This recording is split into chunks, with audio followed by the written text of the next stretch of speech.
Damai sejahtera Allah yang melampaui segala akal, itulah yang memelihara hati dan pikiranmu dalam Kristus Yesus Tuhan kita.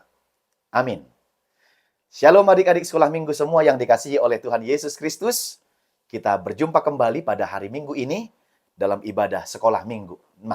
Marilah kita mempersiapkan diri kita mendengarkan firman Tuhan pada hari ini yang tertulis dalam Injil menurut Matius pasal 28 ayat 16 sampai ayat 20. Demikian.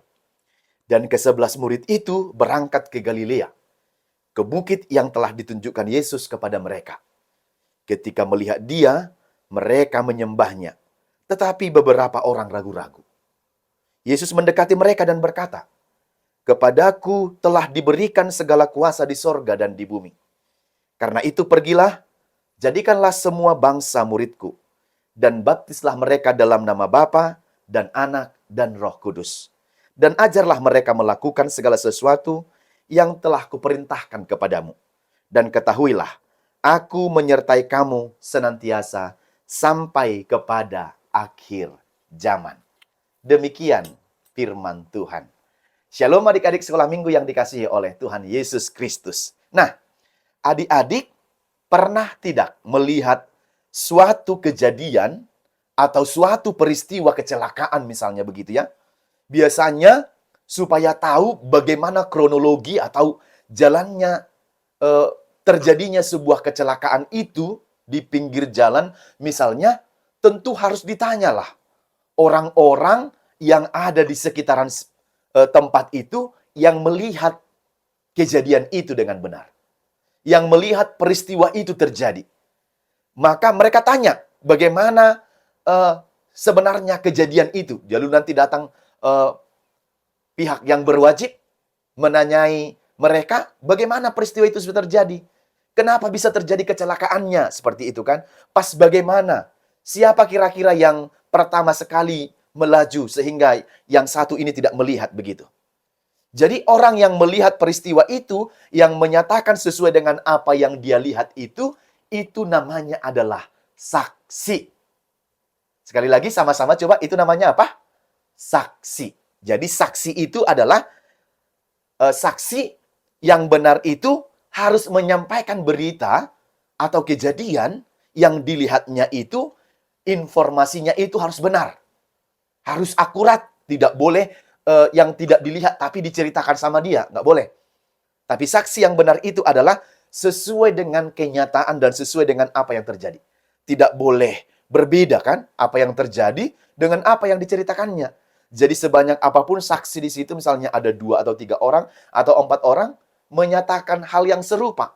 Karena apa yang mereka lihat itu, begitulah sebenarnya kejadiannya. Jadi bukan lain-lain. Nah, adik-adik sekolah minggu, kita juga anak-anak sekolah minggu, ternyata kita disebut sebagai saksi Kristus. Loh, kok bisa? Kan kita tidak melihat peristiwa Yesus ketika disalibkan, mati, bangkit pada waktu itu. Iya, tetapi setelah Yesus itu naik ke surga, dia memberikan pesan kepada muridnya dan kepada kita. Supaya kita semua menjadi saksi-saksi Kristus. Caranya bagaimana sih emang? Caranya adalah lewat bagaimana kita memberitakan berita yang benar tentang keselamatan yang dari Yesus Kristus itu sendiri. Maka menjadi saksi, anak-anak sekolah minggu yang menjadi saksi itu adalah kita menyaksikan dan memberitakan yang benar kepada orang lain. Supaya berita tentang Yesus Kristus itu sampai kepada orang lain dan diterima oleh orang lain dan orang lain dapat mempercayainya. Jadi tidak bohong-bohongan. Jadi seorang saksi tidak boleh bohong-bohongan. Dia harus menyampaikan yang sebenar-benarnya dan sesungguh-sungguhnya. Kalau seperti itu nanti dia menyatakan kebohongan, berarti dia adalah saksi apa? Saksi palsu. Berarti dia adalah saksi yang berbohong, bukan saksi yang jujur, menyatakan semua itu dengan benar. Nah, oleh karena itu, itulah yang disampaikan oleh Yesus kepada anak-anak sekolah minggu pada hari Minggu ini. Ya, apa itu? Yesus menyampaikan kepada murid-muridnya dan kepada pengikutnya, termasuk kepada anak-anak sekolah minggu nih yang ada di sini. Pergilah, beritakanlah firman, beritakanlah kabar baik, beritakanlah kabar sukacita. Yesus yang hidup, yang bangkit, yang naik, itu yang menyelamatkan kita. Sampaikan kepada orang lain. Supaya apa? Supaya orang lain tahu bahwa Yesus adalah satu-satunya jalan keselamatan itu. Supaya mereka tidak sesat, supaya mereka tidak ragu, supaya mereka tidak bimbang. Tetapi mereka yakin dan percaya. Itu sebabnya dikatakan, pergilah, jadikanlah semua bangsa muridku, dan baptislah mereka dalam nama Allah Bapa, Putra, dan Roh Kudus, dan ajarlah mereka menyampaikan apa yang kusampaikan kepadamu. Melakukan sesuatu yang kuperintahkan kepadamu. Dan ingatlah, aku menyertai engkau sampai pada akhir zaman. Jadi Yesus berpesan, anak-anak sekolah minggu pergilah. Beritakan kebenaran kemanapun kau pergi. Baik di sekolah, ucapanmu, omonganmu harus benar. Gak boleh menyaksikan yang tidak benar. Di rumah juga seperti itu. Kepada abang kakak juga seperti itu. Kepada guru di sekolah minggu. Membicarakan yang benar dan jujur. Tidak boleh berbohong-bohong. Yang terjadi ya adalah seperti ini, tetapi yang diceritakannya dia bukan seperti yang sebenarnya itu. Itu namanya bukan memberitakan kebenaran. Jadi sebagai saksi Kristus, adik-adik sekolah minggu dan kita semua dikatakan, pergilah. Jadikanlah semua bangsa muridku. Jadi orang yang percaya kepada Kristus. Dan baptislah mereka. Jadi ketika kita dibaptis, disitulah kita menjadi pewaris kerajaan surga.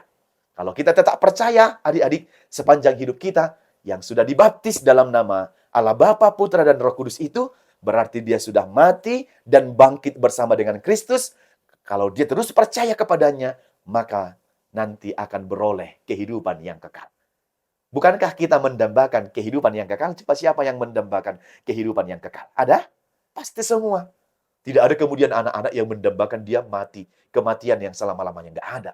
Pasti kehidupan yang kekal. Jadi, apa katanya lagi? Dan ajarlah mereka seperti yang kuperintahkan kepadamu. Dan jangan takut, kata Tuhan Yesus. Kenapa? Aku menyertai engkau sampai pada akhir zaman. Jadi tidak boleh takut, tidak boleh ragu seperti yang tadi dalam firman itu kan, ayat 16, dan ke-11 murid itu berangkat ke Galilea, ke bukit yang ditunjukkan Yesus kepada mereka. Ketika melihat dia, mereka menyembahnya. Tetapi beberapa orang ragu-ragu. Ragu-ragu, takut. Mengikut Yesus itu mereka takut. Menyaksikan yang benar itu takut. Nah, siapa di sini yang takut menyaksikan kebenaran? Kawannya sudah mencuri, tetapi karena dia takut, dia tidak berani menyaksikan kepada orang lain.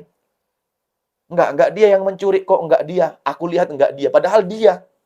Ini anak-anak yang takut ini, anak-anak yang ragu. Baru kalau di sekolah misalnya, karena dia takut sama orang itu besar badannya, gurunya bilang catat yang ribut, ya dia enggak catat. Karena apa? Dia takut nanti aku diapa-apain. Dia tidak berani menyatakan kebenaran. Jadi adik-adik, berani menyatakan kebenaran. Pergilah. Aku akan menyertai engkau. Jadi Tuhan itu menyuruh kita bukan tanpa penyertaan. Ya kan? Jadi kalau bapak dan mama misalnya pergi, dia bilang, kalian tinggal di rumah anak-anak, nanti kerjakan, jaga adikmu, sapu rumah, cuci piring. Tetapi yang paling utama, jagalah adikmu. Jadi perintah utamanya adalah apa? Menjaga adiknya supaya tidak keluar dari rumah. Nanti main-main di pinggir jalan, kecelakaan dan sebagainya, itu kan membahayakan. Jadi ada perintahnya. Nah, begitu juga Yesus memerintahkan, ada amanat atau perintah yang besar yang disampaikan kepada kita, juga kepada adik-adik sekolah minggu. Yang tadi itu, memberitakan firman Tuhan, memberitakan kebenaran, dia memberikan rohnya, dan dia menyertai kita semua ketika kita melakukan kebenaran itu. Maka Roh Kudus akan menolong adik-adik menyatakan kebenaran. Jadi kalau misalnya adik-adik tidak berani menyatakan kebenaran, berarti roh jahat yang mendiami hati dan mulutmu sehingga kamu tidak berani menyatakan yang benar. Kalau Roh Kudus kan, Roh Kudus pasti menolong kita menyatakan kebenaran, mempercakapkan yang baik. Tetapi kalau roh jahat itu pasti, jangan bilang, nggak apa-apa gitu. Ya, dari ada yang sebelah kanan membisikkan, kasih tahulah. Dia sudah jahat, biar dia bertobat katanya kan. Kata Roh Tuhan nih. Tapi datang iblis yang sebelah kiri, dia bilang, jangan, nanti kau dipukul kau. Nanti kamu begini. Jadi adik-adik, mana yang lebih didengarkan? Suara Tuhan atau suara iblis itu? Karena dikatakan tadi, ketika adik-adik berani menyatakan kebenaran, Tuhan menyertaimu sampai kapanpun dan sampai akhir zaman. Lalu Tuhan Yesus memberi perintah di dalam nama Allah Bapa, Putra dan Roh Kudus, kita akan melakukan tugas itu dan bahkan kita melakukan perintah yang disampaikan oleh Tuhan Yesus kepada kita. Jadi kita harus menjadi teladan ini. Tidak ada orang yang membicarakan, memberitahukan tentang Yesus, tetapi hidupnya tidak menjadi teladan. Dia berbuat jahat, tetapi dia bilang, berbuat baiklah kalian, nggak boleh. Jadi harus mulai dulu dari diri adik-adik. Kalau kita mau bilang supaya orang hidup benar, baik, melakukan seperti perintah Tuhan, maka mulai dulu dalam diri kita. Kalau tidak, semua itu omong kosong. Jadi kalau memulai kebaikan, kebenaran, mulai dulu. Kita ini harus yang menjadi teladan, ya. Melalui tindakan kita, perkataan kita, perilaku kita, sekolah minggu menunjukkan kita sebagai murid Yesus Kristus yang baik. Bukan murid Yesus Kristus yang bohong-bohongan, yang jahat, yang perkataannya tidak pernah jujur dan sopan. Nah, oleh karena itu jangan bohong pada teman-teman. Ya, jangan bohong kepada abang kakak, kepada orang tua, kepada orang-orang yang lain. Karena atau suka mengejek, suka membuli, tetapi kita diperintahkan untuk bantulah. Kuperintahkan kepadamu untuk mengajari. Kalau kemudian kita berjumpa dengan orang-orang yang belum percaya atau orang-orang yang nakal, maka kita membantu mereka supaya mengenal kasih Kristus yang besar itu. Jadi tugas kita adalah membantu mengajari, bukan malah membawa ke yang jahat. Kalau seperti itu bukan saksi namanya itu. Saksi itu harus memperkatakan yang benar. Supaya kebenaran kelihatan, supaya yang kebenaran itu sesungguhnya tampak. Kita tahu bagaimana semua peristiwa yang terjadi itu. Ya, jangan jadi sampai bohong-bohongan. Ada yang seperti itu. Ada yang bohong-bohongan. Ada keluarganya datang. Ada orang datang ke rumahnya. Ternyata orang tuanya ini pernah meminjam uang. Lalu dibilang mamanya sama anaknya, "Nak, kalau nanti ada orang yang datang mengetuk pintu kita, jangan buka ya. Gak usah buka," katanya. "Oke, Mak, main-mainlah kamu, nonton atau apa kan." Dia main-main nonton. Tiba-tiba ada yang mengetuk pintunya. Tok tok tok gitu kan. Lalu anaknya tadi ini tidak ingat seperti apa yang disampaikan mamanya itu. Lalu dia buka pintu. Lalu ditanya, "Nak, Mama ada?" Katanya kayak gitu. Mana ya? Ada nggak mamanya? Nggak ada, katanya dia begitu kan. "Ah, kamu serius nggak? Serius lah. Kawanmu siapa emang di rumah?" "Sendiri," kata dia. Sekali lagi ya, tante tanya nih, "Ada mama nggak?" "Tante, saya bohong. Mama ada, tapi katanya tadi bilang kalau ada orang datang, bilang mama nggak ada," kata seperti itu. Itu kan namanya apa? Mengajari anaknya untuk berbohong. Nggak boleh. Kita pun nggak boleh begitu ke orang lain. Jadi kalau saksi itu harus menjadi saksi yang benar. Tidak boleh yang ecek-ecekan, gadungan, yang bohong-bohongan. Nggak boleh. Harus saksi yang benar. Seperti itu terjadi, seperti itu ya yang kita harus beritakan. Sama dengan firman Tuhan. Firman Tuhan itu memberitahukan kebenaran kepada kita, keselamatan kepada kita. Itulah kita beritakan kepada orang lain. Kalian tahu nggak Yesus itu adalah jalan keselamatan? Ya, tidak ada yang lain gitu. Akulah jalan keselamatan dan kebenaran. Tidak ada yang sampai kepada Bapa kalau tidak melalui aku. Nah, oleh karena itu, adik-adik, bagaimana menjadi saksi dengan hidup benar sesuai dengan firman Tuhan? Maka firman ini menyampaikan paling sedikit 3 hal kepada kita. Yang pertama, jadilah saksi Kristus yang setia. Ya, harus tetap tidak boleh bohong-bohong. Tidak boleh di waktu tertentu saja, tapi kapanpun diperlukan, kita harus menjadi saksi yang benar. Termasuk saksi memberitakan tentang Kristus yang baik itu bagi kita dan bagi semua orang. Kapanpun dan dimanapun. Tidak mungkin misalnya pas di gereja, adik-adik sekolah minggu baik. Senin pas di rumah, suka mukulin adiknya, suka mukulin kakaknya, suka berkata kotor. Nggak boleh. Dimanapun dan kapanpun. Menjadi saksi Kristus yang setia dan taat. Yang kedua adalah, ya, lebih senang membicarakan yang baik, bukan yang jahat. Jadi adik-adik harus lebih senang membicarakan yang baik ketimbang yang jahat. Ada anak-anak sekolah minggu pernah Amang jumpai, mulutnya terus berkata kotor, jahat. Ya, sikit-sikit dia bilang, inilah, begitulah. jorok gitu, tidak omongan yang benar. Jadi sebagai anak-anak Tuhan, kalau adik-adik membicarakan yang benar, pasti kawanmu banyak. Ah, aku suka berteman sama dia nih, dia jujur orangnya, tidak main akal-akalan. Kalau ke situ, mamanya pun bilang, jangan kau main sama si Anton. Mulutnya tidak bagus mama dengar. Selalu cakap kotor, omongannya tidak benar. Masih anak-anak sudah ngomong cinta-cinta dia itu. Jadi kamu nggak usah kawani dia, nak. Kawani yang baik-baiklah, supaya jangan terpengaruh nanti. Kalau kamu berteman dengan orang yang nakal jahat seperti itu, ketakutan mama, kamu nanti jadi orang nakal dan jahat pula katanya. Jadi jangan. Jadi itu sebabnya lebih senang membicarakan yang baik ketimbang yang jahat. Yang ketiga dan terakhir adalah menjadi anak yang taat di dalam tugas. Ya, taat. Apapun sebagai anak, sebagai pelajar, sebagai anak didik di sekolah, harus taat adik-adik ya. Menjadi taat dalam setiap tugasmu. Apapun dibilang. Kalau mama bilang cuci piring, kerjakan cuci piring. Kalau mama bilang sapu rumah, sapu rumah. Kalau bilang gereja, gereja. Tidak boleh kemudian dibilang gereja, tapi dia pergi ke tempat lain. Nggak boleh ya. Harus menjadi anak yang taat. Mengerjakan semua itu dengan baik.